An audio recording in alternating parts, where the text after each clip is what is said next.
Great work, Denise. I'll just contact you kung meron pa akong other concerns o kaya may gusto pa akong palitan. Is that okay? Sure, no problem. So, I'll go ahead. Okay, thank you so much. Thank you.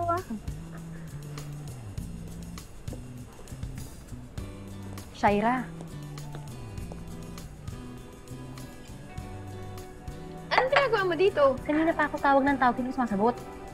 Eh kasi nga, ayoko nga magpa-istorbo. Inaayos ko yung kasal namin ni Jordan. Pinuntahan ako ni Jeff sa hotel kanina. Pinipilit niya akong sabihin kung nasan ka ngayon. Ano bang problema nung lalaking yun? Ba't atat siya makita ako? Girl, huwag kang magagalit May kasalanan kasi ako sa iyo. Anong sinasabi mo? Shaira. Jeff. Alam ko ng totoo. Ako ang tunay na tatay ni Jenny.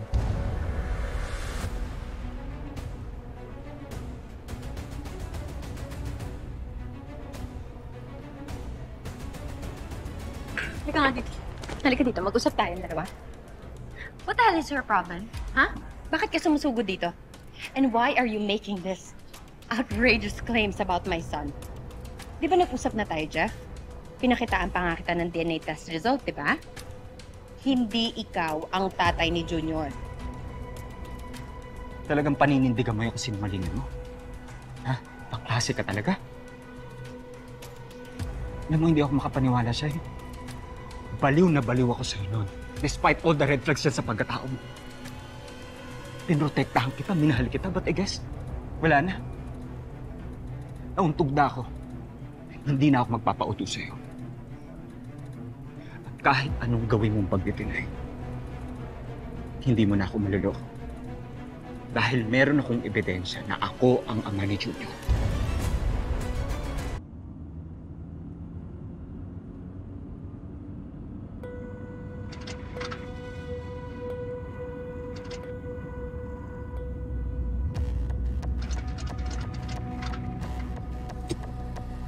Ano naman to? Ano nangyari to? Kailan ako nagmamadali?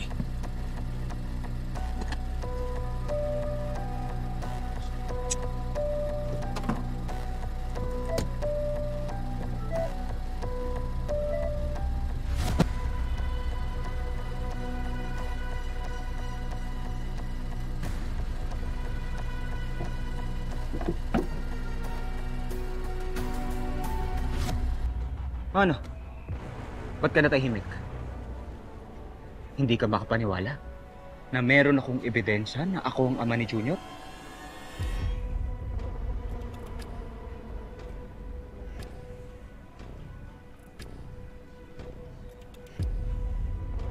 Ano?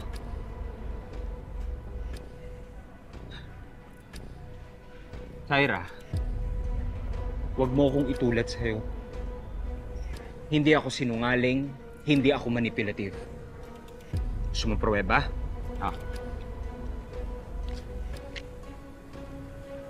Go see for yourself. Tingnan mo. Sige, buksan mo.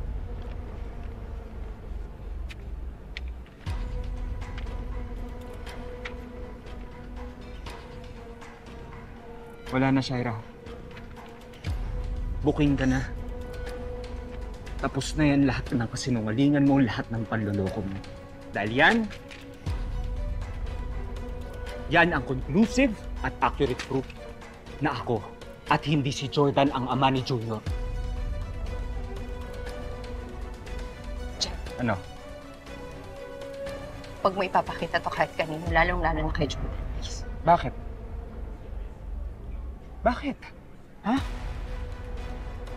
Natatakot ka na makita yung totoong kulay mo? Ha? Natatakot ka na ginamit mo yung anak ko para maawa sa'yo si Jordan, para magkabalikan kayong dalawa? Anong klase ka? Alam ko, ha? mali. Mali yung ginawa ko. Dude. Mali ako.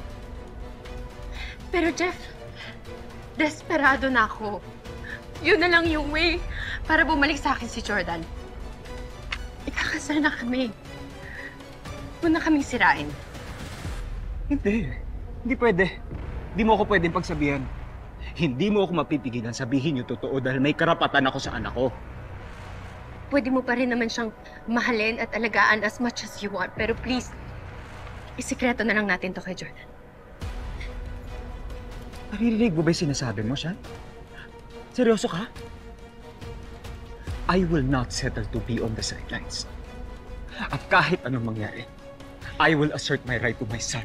Jeff, please, kung meron ka pa natitirang pagmamahal sa akin, Don't you dare manipulate me using my feelings.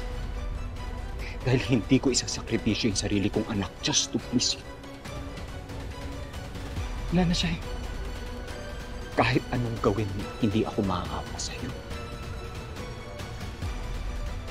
Dahil oras na para malaman ni Jordan ng buong mundo lahat ng kasinungalingan. Jeff! Shay, anong sabi ni Jeff? Asa ka pa! Walang hiya ka, kasalanan mo to. Pinagkatiwalaan kita tapos ikaw lang din pala sisira sa buhay ko.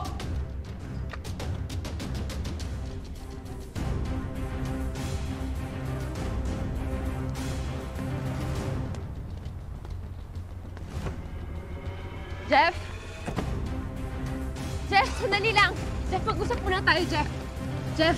Jeff, please! Jeff! Jeff!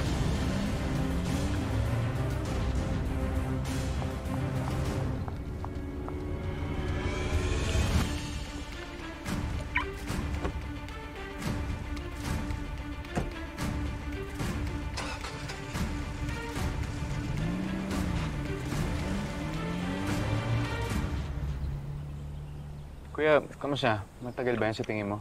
Saglit lang to, boss. Sige, ikaw na bahala ha. Aba.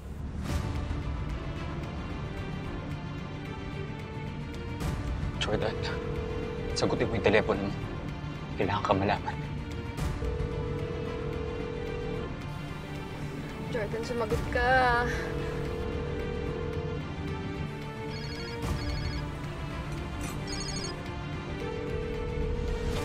Jordan, sumagot ka. Please.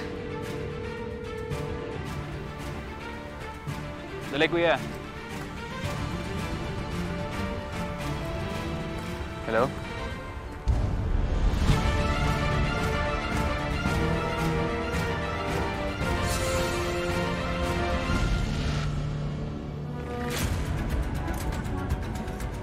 Nakapatulog ko na si Baby Jeremy sa...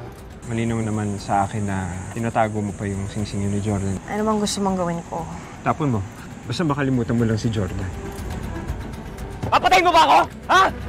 Hindi ko naman sinasadya eh! Ba't mo ginagawa to sa akin? I will do everything. Please keep our secret. We can have an affair. Hindi ba mas exciting yon? Hindi alam ni Jordan na may nangyayari sa atin dalawa.